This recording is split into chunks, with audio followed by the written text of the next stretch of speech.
Indian supreme court نے اپنے کل کے فیصلے میں یہ کہا ہے کہ انڈین پارلیمنٹ نے جو قانون منظور کیا تھا کشمیر کے حوالے سے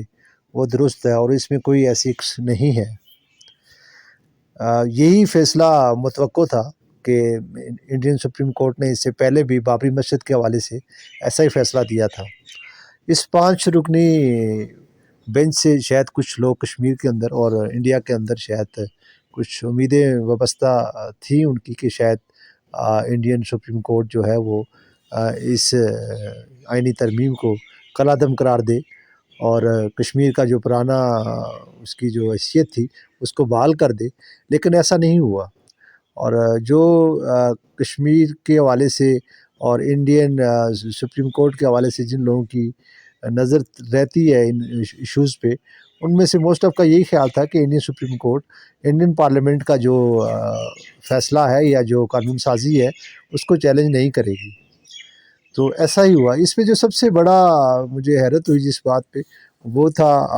فاروق عبداللہ کے بیٹے عمر عبداللہ کا بیان، اور جو اس نے اپنا رسپانس میں کہا کہ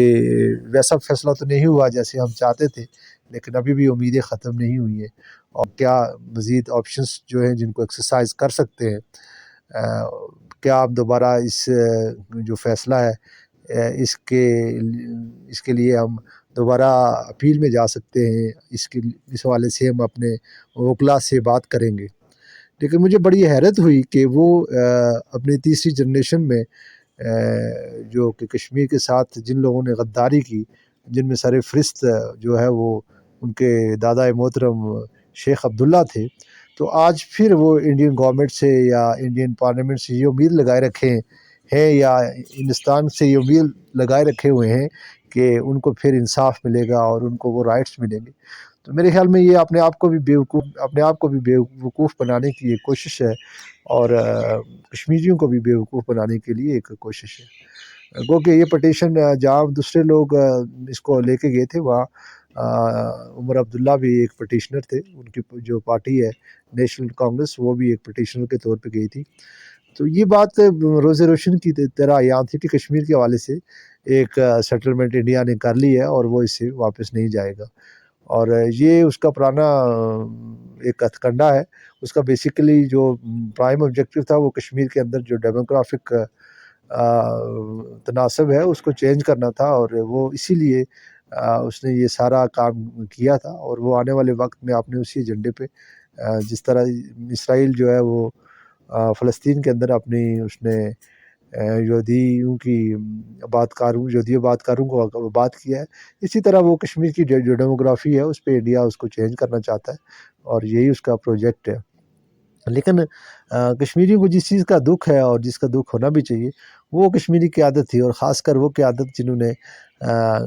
کشمیر کا جو ہے وہ علاق انڈیا کے ساتھ کیا، جس میں شیخ عبداللہ اور اس کا بیٹا فاروق عبداللہ اور اس کا پوتا جو ہے عمر عبداللہ، یہ وہ لوگ ہیں جنہیں ہم کہہ سکتے ہیں محبوبہ مفتی ہے، اور اس طرح کے جتنے بھی انڈین نواز لوگ رہے ہیں وہ لوگ ہیں کشمیریوں کے اصل دشمن، اور یہ وہ لوگ ہیں جس نے آج اس کشمیری قوم کو کئی حصوں میں تقسیم کیا، اپنے ذاتی مفادات اور اپنے ذاتی ریلیشن شپس کو امپورٹنس دی، نہرو کے ساتھ اپنی دوستی کو جو ہے وہ امپورٹنس دی، اور کشمیریوں کا جو آج حال ہے، اور آج جتنے بھی کشمیریوں کا خون بہہ رہا ہے، جتنے بھی کشمیری لوگ آج تک اس ظلم و زیادتی میں قتل ہوئے ہیں، اس کا ذمہ دار جہاں ہندوستان آرمی ہے اور جہاں انڈین فورسز ہیں یا انڈین گورنمنٹ ہے، تو وہاں اس کی بہت بڑے ذمہ دار جو ہے وہ فاروق عبداللہ اور وہ انڈین نواز سیاستدان ہیں جنہوں نے کشمیریوں کو آج تک اس جگہ پہ پہنچایا۔ کشمیری کے ہزاروں بچوں، ماؤں اور بہنوں کے خون جو ہیں وہ فاروق عبداللہ اور عمر عبداللہ اور شیخ عبداللہ کے ہاتھوں سے رنگے ہوئے ہیں، اور یہ تاریخ ان کو معاف نہیں کرے گی۔ یہ وہ لوگ ہیں جنہوں نے اس وطن کے ساتھ غداری کی، اس وطن کی تقسیم میں اپنا رول ادا کیا، اور ایک خود ساختہ قسم کی خود مختاری کا اس وقت نعرہ لگا کر کشمیریوں کو بیوقوف بنایا۔ اور یہ کشمیریوں کے ساتھ جو ظلم ہوا یہ کوئی آج کی بات نہیں ہے کہ کشمیر کے ساتھ 90 یہ دہائی کے بعد ہی ظلم ہوا ہے، پہلے نہیں ہوا۔ یہ اسی دن یہ ظلم شروع ہو گیا تھا کہ جس دن جموں کے اندر 6 نومبر 1947 کو انڈین فورسز نے جموں کے اندر لوگوں کو بے رحمی سے قتل کیا تھا، ایک جینوسائیڈ ہوا تھا بالکل غزہ کی طرح، اور 3 لاکھ قریب لوگوں کو موت کے گھاٹ اتار دیا تھا، انہیں شہید کر دیا تھا۔ تو یہ جینوسائیڈ اسی دن شروع ہو گیا تھا، اور اسی دن سے جو ہے وہ فاروق عبداللہ اور اس کے باپ شیخ عبداللہ کے ہاتھ کشمیریوں کے خون سے رنگے ہوئے ہیں، چاہے وہ جموں کے کشمیری ہوں، چاہے وہ پونچھ کے ہوں، چاہے وہ سری نگر کے ہوں۔ تو تاریخ ان لوگوں کو کبھی معاف نہیں کرے گی۔ کشمیریوں کا مستقبل کیا ہوگا، ان کی آزادی کی تحریک کہاں جائے گی، یہ ایک الگ بحث ہے۔ لیکن جب بھی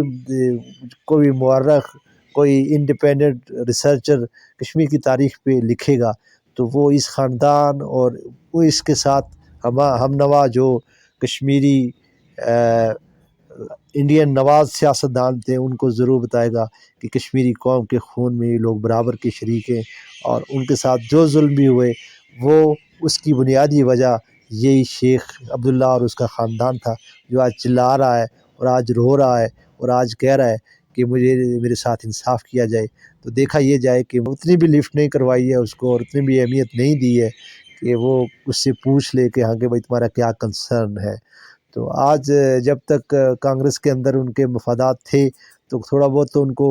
امپورٹنس ملتی رہی، لیکن آپ جب ہندوستان میں آپ بی جے پی ایک جو آر ایس ایس کی ایک تھیوری تھی، وہ ایک ڈومینیٹ تھیوری اب ہندوستان کے اندر ہو گئی ہے۔ ابھی آپ نے دیکھا ہوگا کہ حالیہ جو ریاستی انتخابات ہوئے ہیں تلنگانہ میں ہوئے ہیں، تو ان تمام میں آپ نے دیکھا ہوگا کہ ان میں جو ڈومینیٹ پارٹی کے طور پہ آئی ہے وہ بی جے پی ہی آئی ہے، اور صرف ایک اسٹیٹ کے اندر جو ہے تلنگانہ حیدرآباد کے اندر جو ہے وہ کانگریس کو کامیابی حاصل ہوئی ہے۔ تو یہ ایک ٹرینڈ سامنے آ رہا ہے کہ آنے والے جو نیشنل اسمبلی کے وہاں کے انڈیا کے جو الیکشنز ہیں اس میں بھی شاید ایک دفعہ پھر مودی یا بھارتیہ جنتا پارٹی جو ہے وہ ایک بڑی واضح اکثریت سے آئے گی۔ تو کشمیر کے حوالے سے اگر جو ظلم ہوا ہے، جو زیادتی ہوئی ہے، اس میں اگر کوئی برابر کا شریک ہے کشمیریوں پہ ظلم و زیادتی میں تو وہ فاروق عبداللہ اور وہ شیخ عبداللہ اور عمر عبداللہ کا خاندان شامل ہے، اور یہ کشمیریوں کو کبھی بھولنا نہیں چاہیے کہ یہ وہ ظالم اور جابر خاندان جس نے اپنے مفادات کے لیے، اپنی ذاتی مفادات کے لیے کشمیریوں کے ساتھ زیادتی کی، کشمیر کو تقسیم کرنے میں اپنا رول ادا کیا۔ تو تاریخ ان کو کبھی معاف نہیں کرے گی۔